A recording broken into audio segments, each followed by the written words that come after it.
In this video, we're going to be showing you how you can clear your app data on your PC on Windows 11.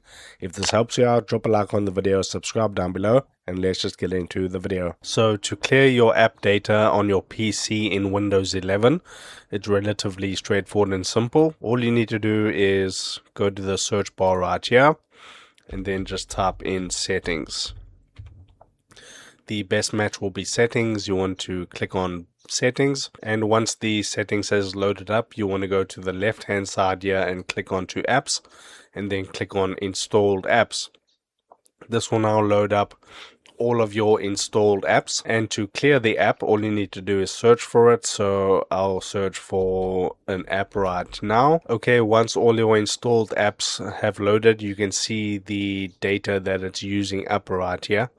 So we want to pick one that is basically using a lot of data. You don't want to do the ones that are running the machine. So basically Microsoft 365 Copilot, I'll select that one, click on to advanced options, then you scroll down, and what you need to do here is click on reset, and then click on reset, and that'll just take a moment, and now you can see the tick mark.